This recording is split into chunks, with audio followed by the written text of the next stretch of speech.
Hey everybody, it's Mark back with another vid. So, I'm getting ready to go down and visit my pop. I rented this car from Enterprise. It's a Hyundai Elantra. Um, yeah, I mean, I'm actually a little bit blown away at how nice these cars are. Um, I don't know if this hood is popped or what, but I don't care for the body panel fitment on this thing. Um, But they are really well made cars though, other than that little bit of gap I'm seeing here. I don't know if that's supposed to look like that. Look at that. I mean, the hood doesn't feel popped. It's not ready to come up, so that must be how it looks.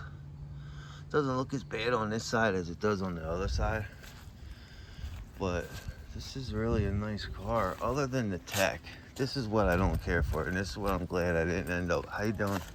This is what I'm glad I didn't end up with on my Honda. I mean, on my Mustang GT. Look, it's almost the same thing as the Mustang. It's got the iPad screen blended into another iPad screen. And, you know, you get used to it driving down the road. It has sport mode, different driving modes. This car does come with a front LSD, and I believe the Elantra N. I'm not sure if this one does, but I know the Elantra N comes with literally a dual clutch transmission. So they move out, man. They're like 300 horsepower. They're probably like a rock solid like 270 to the wheels, if I'm not mistaken. 260, 270. The Elantra ends anyway. This one isn't that, but it's still a very nice car. I'm gonna pop the hood, see what's under the hood, because I'm trying to figure out if this is just the regular 4-cylinder or is it turboed. What's the deal with this thing? Oh, this is dirty. Oh wow, you can see this thing's seen some miles. But when I looked at it, it doesn't look like it has a ton of miles on it though either. When I get back inside, I'll check. But yeah, I don't see, there's no turbo on the back of here. If I'm wrong, somebody please let me know in the notes, but just straight up airbox here. There's your intake runners on this side. If it had a turbo, it would be on that back side, just like my Juke. From the way this motor's positioned, all the drive pulleys are on this side. If that stuff was all on this side, then, you know, these runners would be that way. It would all be backwards. But, yeah, the thing moves out. 0-20. That's actually smart for bad cold weather, bad weather. I'm gonna start running a 0-20 in my Mustang. And that right there in the winter. Next oil change, I'm going from 520 to 0-20 just for cold starts. When you get in the months of January and February, it starts going down below 20 to 0 degrees at night. That's going to be great going down to fucking West Virginia with a New York plate during election time. Election weekend, you know what I mean? Get out of here, Yankee. Anyway, I've done this trip like 10, 15 times on my own. Not including all the other times I went down with my father when I was younger. But anyway, yeah, I wanted to just do a quick review on this. I mean, it's really nice. Everything's nice inside. It comes all heated seats, all leather. You can see it has its own like little brace here, like the vets do. Everything's turned towards the driver. It is a very comfortable car to ride in. It's clean. Don't get me wrong. It's a beaut. Okay, so yeah, it has 41,292 miles on it. That's not too bad, man, for a car that's a rental car and gets used. Like I said, it does move out, man. I can only imagine how the Elantra N takes off with that, you know, DCT. It's only front wheel drive, but it's still a dual clutch, automatic, limited slip, so it ain't gonna, you know. I had one give me a hard time before, if I'm being honest. The N model, not this model in my Mustang. I mean, I reeled him in and then smoked him, but like he took off like a bat out of hell. I was blown away at the way the car shifted and how it moved out for a 4-cylinder turbo. But you know, weight comes in, that all factors in. But yeah, this isn't a bad car at all. This would be something I would definitely get for a daily to go back and forth to work and totally feel comfortable making payments on this. Hyundai is the only one of the companies left to actually come from the door with a 100,000 mile warranty. I think they have a 5-year, 100,000 mile warranty, and you don't have to spend extra money to get that like you do at Chevy, Ford, and everywhere else, where they only offer you, you know, 3 years, 36,000 miles. This is like, if I'm not mistaken, 5 years, 100,000 miles, and it could be bumped up to 10 years, 100,000 miles. So these aren't the Hyundais from 1991 or 1992, trust me.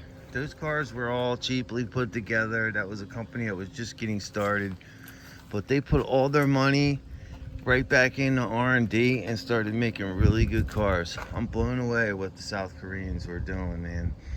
In my mind right now, one of the most reliable sedans to buy on is a Hyundai.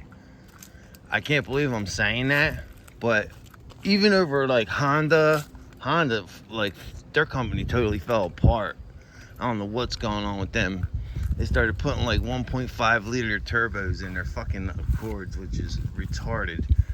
I don't know what they were thinking. They went from putting V6s in there that moved out to little tiny turbo 4-cylinders.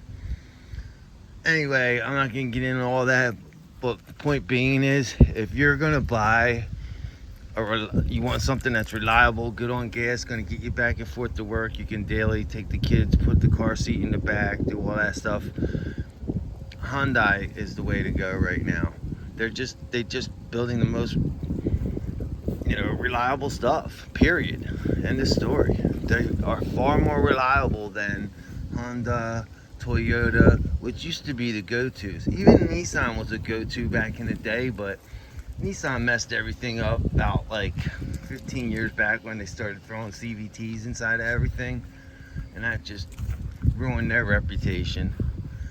But and all this new direct injection too, I don't think people realize just like how terrible that shit is for the inside of the motor, especially people that are not running catch cans and stuff like that.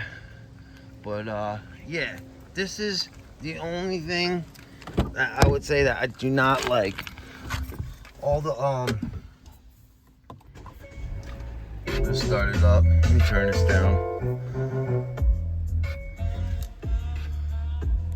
But it has like a different drive modes, like down here.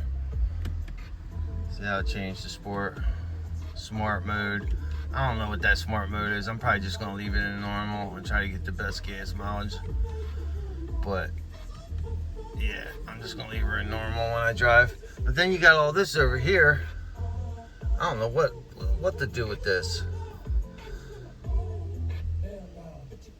You know what I mean? Like, who the hell wants to be playing with something like this while they're trying to drive? Are you kidding me right now?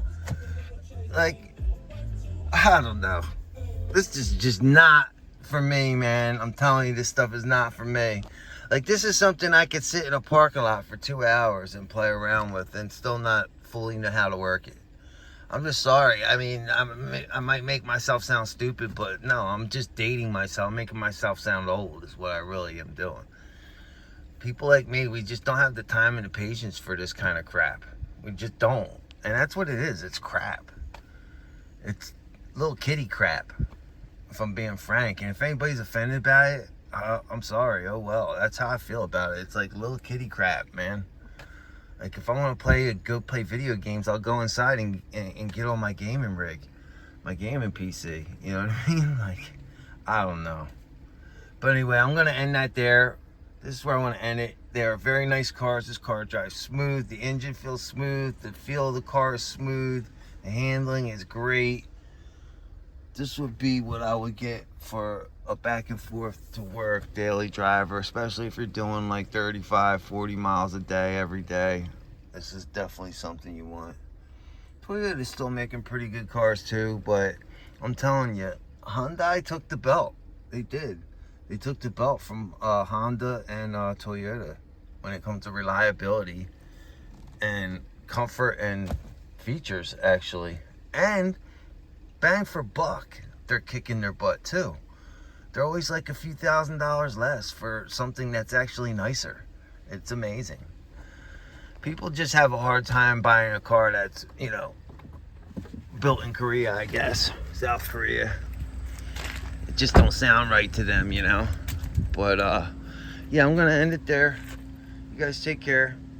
I'm gonna do a video this weekend once I get down to West Virginia and show you guys how beautiful it is down there. Anyway, take care. Bye.